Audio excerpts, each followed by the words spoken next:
my starlight, I illuminated you. But now I rot, waiting for an audience that doesn't ever come.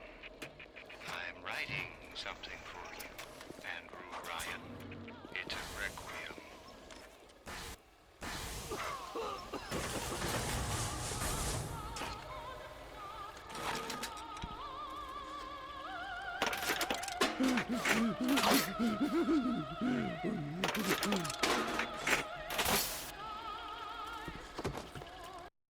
Rapture is filled corner to corner with detail and history, and the cast of characters that occupy this world are no less dynamic. Every splicer, every level boss has a story. In many ways, these characters are a reflection of their environment, and their environment a reflection of their character.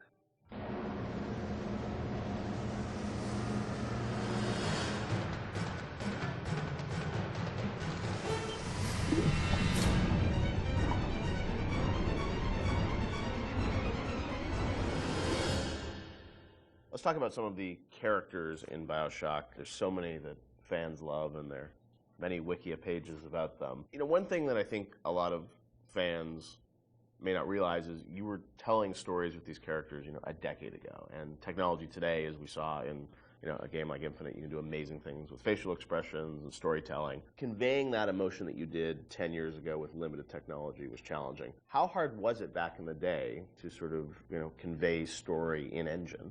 We had such a small team that, we had to show Tenenbaum or Atlas. They were just splicer models, right? Yeah, Oh, really? Tenenbaum was Ladysmith, which is, there's a reason that she's in shadow behind glass, and it's not to be dramatic. It's because we couldn't afford to build another. Really? Yeah. So just something as simple as that, like you couldn't afford to build a model. We didn't have the, we didn't have the, we had a few character models in the game. There's the budget maybe or 8 the or 9 time to character build a new models. character Really? model, yeah. Wow. So we're like, oh, we'll put her in silhouette behind a light, and people think it's noir. And so much of it was driven by the voice performance, I feel like, too, Yes. because, that it all had to, it was like a radio play in many ways still. Yeah, we had some really good actors, and I was able to spend a lot of time with them. And the fact that I could write the stuff, direct it, and then rewrite in the room, and the fact that we had actors who were, for whatever reason, I wasn't even in the same room as them. I was on a speakerphone. Right. They were in a studio in New York or LA or something. I don't think I met any of them. Really?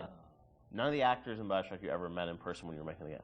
Maybe since, but at the time I hadn't met a single one of them. That's fascinating. Except maybe a couple people I played the Circus of Alice thing. Nate Wells played the Jack on the plane. A couple of people in the studio. It was community theater, in terms of the tech and the sort of time we had for it. But the actors were, we had some exceptional actors. I will say, as doing animation on that game, that you can hide bad animation behind really good audio, and it makes the animation look better. We didn't have a tech animator. It was me. I'd never rigged characters before, and now I'm rigging characters, trying to figure out how, to get all of these characters out to the animation team. So we're very limited when it came to animation tools. Yeah, Since apologize to my animators. No, but you did the big. I mean, for your first game that you rigged the Big Daddy, which is it's not an easy character to rig. It was, we figured it out, but the tools that we had on Infinite were not the tools that we had on BioShock. So we figured out what we could do and what we could do well, and tried to hide,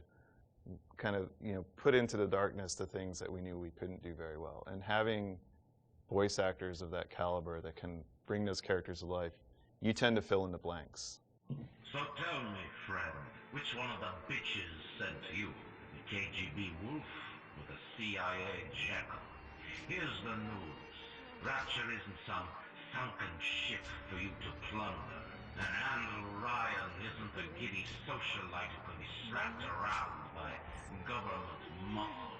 And you did get to revisit Rapture in the DLC for Infinite, and with today's technology or technology from a few years ago, I'm sure it was liberating for you guys in some ways to be able to use that tech to bring the environment and also characters to life. What was that experience like for you guys to go back and sort of revisit Rapture? It was liberating because we got to revisit it, but we also, I think when we started, thought we'd be able to go reuse some of the old assets, and they just didn't hold up anymore compared to the Infinite assets. So we basically had to rebuild, not just rebuild everything from scratch, we had to reimagine it from scratch because, we had the ability to make it look grander and bigger, but still feel exactly like Rapture. It was we're making a different kind of experience than BioShock 1, so it was tricky to make it feel like it was the same kind of game.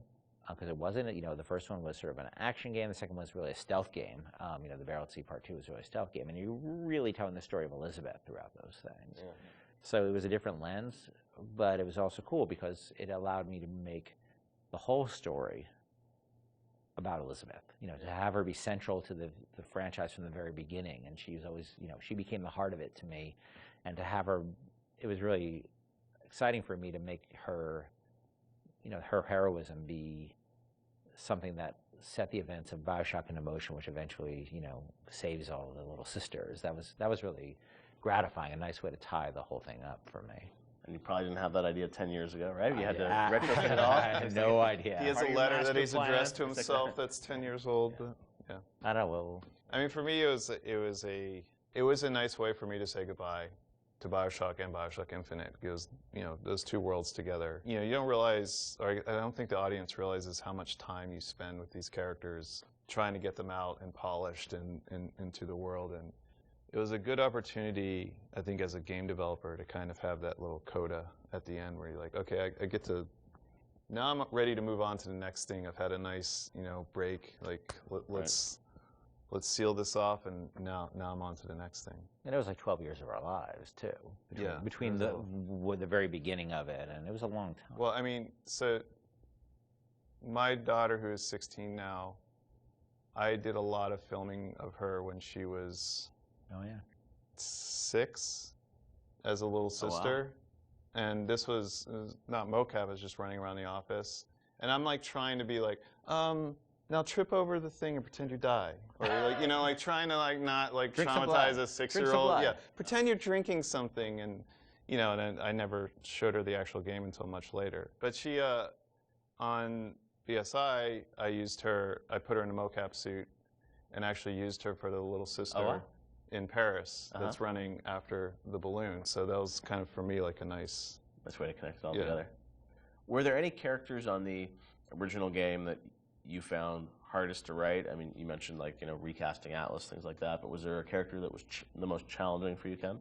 Well, Atlas, because he was basically written completely twice. That was very, very tough, and I was very happy about the original character, and I thought I'd really done something great. And then you showed it to people, and they just hated it, and they didn't trust him. And if they didn't trust him, we were screwed. All falls apart, yeah. And so it was tough because we, after having gone through all the recordings, actually, I had to let the actor go. It's no fault of his own, right? It was on us. He had invested in it, tell him that it wasn't going to happen, and rewrite it from scratch. That was hard, and that was tough. And then after I finished it, I had a debate with somebody on the team who felt the accent was really, really phony. And we had an English person on the team, and he felt the accent was really phony. So at the last minute, we basically ended up doing a focus test in Ireland. Right. To see if people bought the accent, because the actor playing Atlas was Irish, but he was from a different part of Ireland, so he was playing a different kind of Irish accent. Right. I don't think he was from Dublin, and Atlas sort of had a Dublin accent. And so at the last minute, I thought I was going to have to do it again. Oh, wow. And fortunately, the focus test came back, and people loved it. I don't know how you survived that plane crash, but I've never been one to question Providence. I'm Atlas, and I aim to keep you alive. And a lot of the villains in the game felt like they were, very much tied to certain levels. And this was, you were still in an environment of levels with BioShock, right? It wasn't just a big open world. Did that all sort of get designed together? It's like, here's the best villain that's going to fit to this environment and this theme of, this area? Some of them work better than others. I mean, I think obviously Steinman and especially Sandra Cohen really, I think, dominate in terms of the level boss. They are their levels. They are the levels, and some of the characters didn't hold up as well, I don't think, on the writing side. The fun thing about the characters at work, like Simon, where he had all those little displays with the scissors and the tech, that was stuff the art team came up with to support that character. And obviously Sandra Cohen, in that level, I had this idea for this character, and as this artist, and taking Andrew Ryan's thinking to the extreme, through a lens of art, was really fun. They really, in a lot of ways, they're sort of like more like Batman villains than they are like actual, real world villains. That they all have the Joker cares far more about the humor and the dark humor that he has, and the Riddler cares more about the riddles than he actually does about money. Right. The money, the crime is this afterthought. Right, it's the philosophy.